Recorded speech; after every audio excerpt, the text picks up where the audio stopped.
विकास आघाडी पुणतांबा यांची जाहीर सभा पुणतांबा इथे पार पडली आहे। यावेळी मोठ्या संख्येने पुणतांबा गावामधील नागरिक या ठिकाणी उपस्थित होते। यावेळी सभेमध्ये लाव रे तो व्हिडिओ अशा प्रकारे ही सभा पार पडली आहे। विरोधकांनी काय कामं केली आहेत ते थेट LED वॉलवरती दाखवून जनतेसमोर कारभार मांडण्यात आलाय। गेल्या 5 वर्षांमध्ये पुणतांबा ग्रामपंचायतच्या कारभाराबद्दल आपल्याला माहीतच आहे।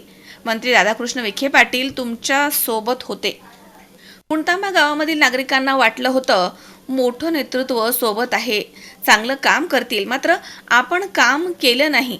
विखे पाटील यांच्या नावाला शोभेल असं तुम्ही काम करायला हवं होतं, ते तुम्ही केलं नाही। निवडणुकीमध्ये लोकांना आपण बोलतो सेवा करण्याची संधी द्या, मात्र पुणतांबा ग्रामपंचायतमध्ये पाहिलं तर त्यांनी दडपशाही करून सेवा करून घेतली आहे। आपण 5 वर्ष सत्तेमध्ये होतो, आम्ही सत्तेची कधीही मस्ती केली नाही। आमच्या जाहीरनाम्याप्रमाणे आम्ही सर्व कामे केली होती, असे यावेळी धनंजय जाधव यांनी म्हटलंय। दरम्यान अनेक मान्यवरांनी या प्रसंगी आपले मनोगत व्यक्त केली आहेत की कुठल्याही प्रकारचे डास आपल्याला फवारणी करावी लागली नाही, कारण की फवारणी व्हावी याच्याकरता आम्हाला दरवर्षी विरोधक असताना आंदोलन करावं लागायची। परंतु गेल्या 6-7 वर्षामध्ये आपल्याला त्या ठिकाणी फवारणीची कुठली गरज पडली नाही। डुकरांची संख्या जी आपल्या गावामध्ये मोठ्या प्रमाणात होती, ती संख्या कमी झाली असं म्हणण्यापेक्षा ती बिलकुल राहिली नाही। आपल्याला आठवत नसेल म्हणून मुद्दाम आठवण देतो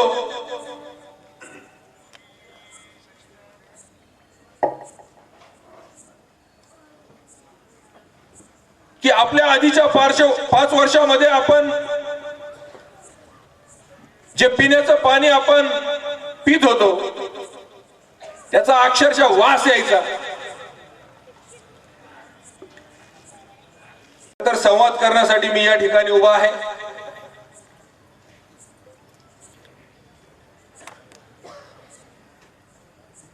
गेल्या 5 वर्षामध्ये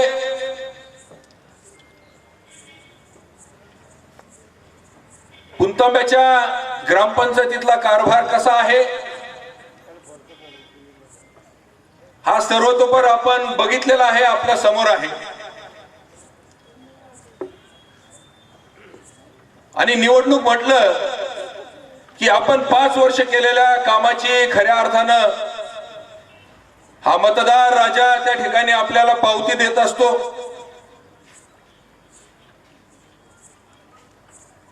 आपण 5 वर्षात केलेल्या चांगल्या आणि वाईट दोन्हीही कामाची पावती हा मतदार राजा त्या ठिकाणी आपल्याला देत असतो। आणि लोकशाहीमध्ये खरं तर ही अपेक्षित आहे की कुठलीही निवडणूक होत असताना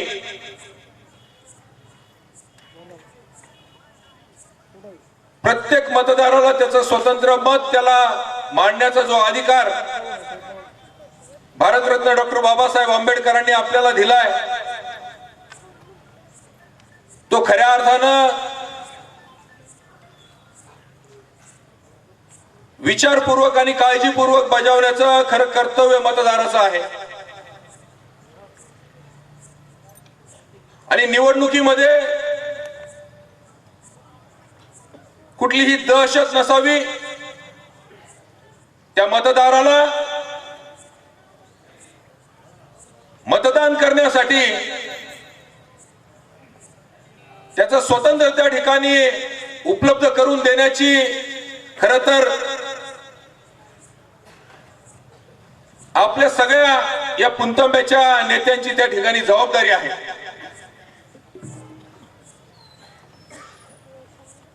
की कुठल्याही प्रकारचे डास आपल्याला फवारणी करावी लागली नाही, कारण की फवारणी व्हावी याच्याकरता आम्हाला दरवर्षी विरोधक असताना आंदोलन करावं लागायची। परंतु गेल्या 6-7 वर्षामध्ये आपल्याला त्या ठिकाणी फवारणीची कुठली गरज पडली नाही. डुकरांची संख्या जी आपल्या गावामध्ये मोठ्या प्रमाणात होती ती संख्या कमी झाली असं म्हणण्यापेक्षा ती बिलकुल राहिली नाही. आपल्याला आठवत नसेल म्हणून मुद्दाम आठवण देतो.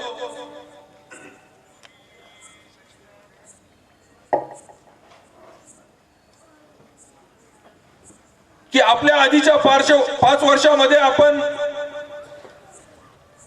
जे पिण्याचं पाणी आपण पित होतो त्याचा अक्षरशः वास यायचा.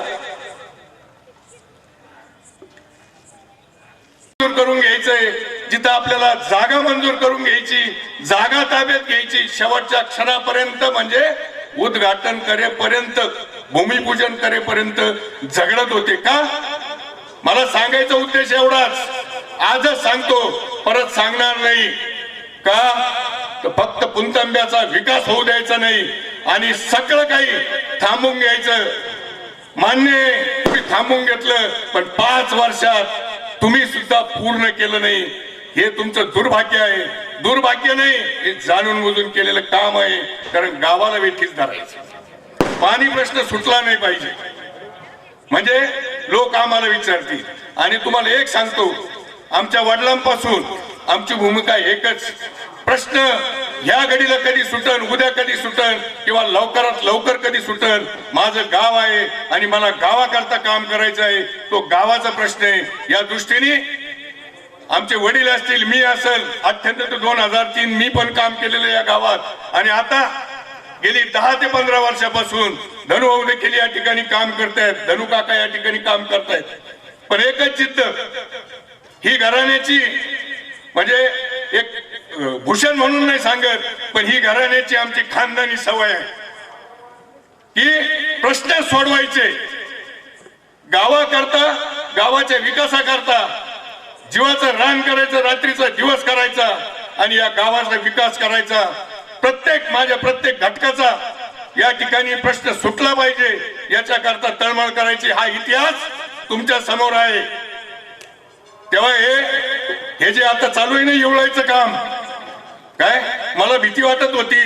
बरेच त्याच्यात बीपीचे पेशंट.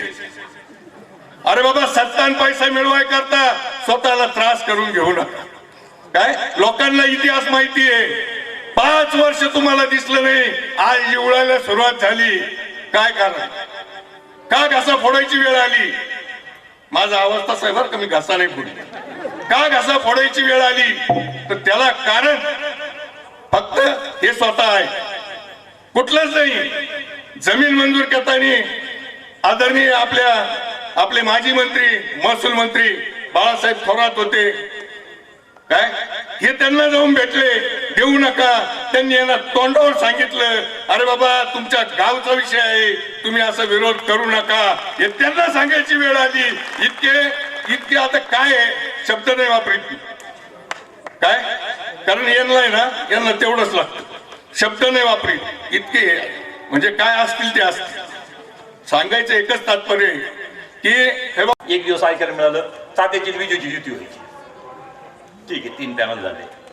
पुन्हा ती युती तुटली, ते तिकडे गेले. म्हणजे माणसं किती आणि कशी वागतात. आता त्याच्यानंतर सगळ्यात महत्त्वाचं सांगायचं, एक दिवस कोर्टात चाललो होतो. कोर्टात चालता जरा ग्रामपंचायतला गर्दी दिसली.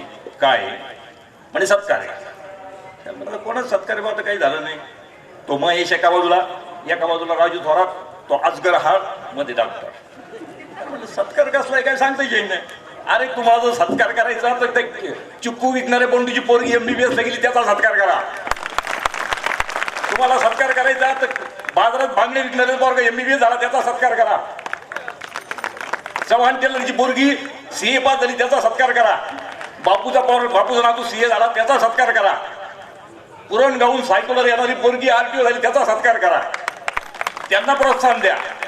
त्यांचं आपल्याच घरांना आपलेच दिवे वाळायचे. आता त्यानंतर एक दिवस काय झालं, संध्याकाळी असं बसलो होतो. आता आमची सगळी बामण गेली. एक बामण भेटला, अरे तुमचं गहू फार मस्त आहे म्हणे. त्यामुळे तुला गहू कळतो कसा चांगला आहे, जुडी धरली का काय नाही. बरं म्हणलं चांगला आहे, याला कशाला तिकडं म्हणलं तू. नाही म्हणे ते महेशने फोकलँड घेतलं, त्याची पूजा होती. आवाज येतो ना व्यवस्थित, आवाज येतो का.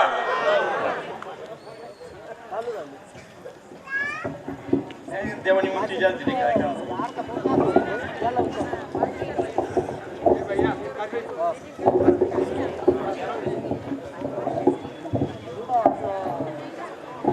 अरे म्हणलं तू अरे तुम्ही गेला कशाला त्या याला चव्हाण वस्तीवर. नाही म्हणे महेशने फोकलँड घेतलं म्हणे, त्याची पूजा होती. म्हणलं चांगली गोष्ट आहे, रस्ता पुरला फोकलँड आलं. अरे म्हणलं दक्षिणा मिळाली का. नाही म्हणे. म्हणलं मग काय. तो म्हणे दक्षिणा डॉक्टर देणार आहे. म्हणलं फोकलँड महेश घेतो, पूजेला तू जातो आणि दक्षिणा डॉक्टर देतो, त्याला काय प्रकारे हाच पण मला समजायला तयार नाही. म्हणून हे पुन्हा विचित्र. आता वकील आहे, मला काय फोकलँड कोणाचं कोण वापरतं. आता त्याच्यानंतर सगळ्यात महत्वाचं हात बळकट करून धनुभाऊंचं आज आपले राज्याचे संवेदनशील मुख्यमंत्री शेतकरी पुत्र मान्य एकनाथजी शिंदे साहेब यांच्याकडे एक वेगळं नातं आहे. धनुभाऊंचं आपल्या गावाला निधी आणण्यासाठी धनुभाऊंचे प्रयत्न भरपूर असतात. आपली सत्ता आल्यानंतर धनुभाऊंचा मानस धनुभाऊ भाषणातून सांगणारच आहेत की काय आपल्याला विकास करायचा आहे. एक विजन डोळ्यापुढे ठेवून फक्त 24 तास गावात उपलब्ध राहण्यात मजा नाही, गावासाठी अतिरिक्त निधी किती आणला हे सुद्धा मुद्दे सगळ्यात महत्वाचे आहे. मला तुम्हाला प्रश्न करायचा आहे, मागच्या पंचवार्षिकला धनुभाऊंनी अतिरिक्त 25 ते 30 कोटी रुपयाचा निधी या गावासाठी आणला. गोदावरी बंधाऱ्याच्या फळ्या आणल्या, पाणी योजना आणली, स्मशानभूमीचं शेड केलं, ख्रिश्चन स्मशानभूमीचं कंपाऊंड केलं, गावातल्या ज्या 6 दलित वस्त्या होत्या त्यात 18 दलित वस्त्या केल्या. हा गावाचा विकास नाही का. 24 तास गावात उपलब्ध राहून फक्त फेसबुकवर पाहायचं, यानं लाईक केलं त्यानं लाईक केलं, यानं कॉमेंट केली त्यानं कॉमेंट केली. का रे भाऊ रागावले. किती दिवस भाऊ रागावणार आहे. ही सामान्य जनता कोणाच्या दडपणाखाली राहणार नाही, हा शब्द आज पुणतांबेकरांना आहे. खर तर विकासाचं विजन आपण जाहीरनाम्यातून या ठिकाणी आपण सर्वांपर्यंत पोहोचवलेलं आहे. पुढच्या 5 वर्षात आपल्याला गावातला हा विकास पूर्ण करायचा आहे. यासाठी विकास आघाडीच्या आपल्या सर्व शिलेदारांना आपल्याला प्रचंड बहुमतानं विजयी करायचं आहे. आपले चिन्ह परत एकदा मी सांगतो, लक्षात ठेवायचे.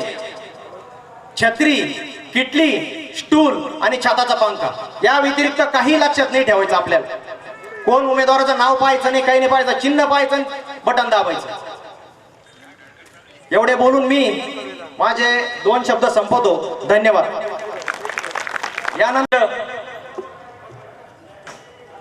सार्वजनिक काम करत असताना पुणतांबा गावामध्ये जर आपण फिरलो, सार्वजनिक कचरा आपल्याला दिसतो, तो 2-2 दिवस पडलेला दिसतो. तो उचलण्याचे सूचना कामगारांना दिली जात नाही. वृत्तसंकलन विभाग सी 24 तास पुणतांबा.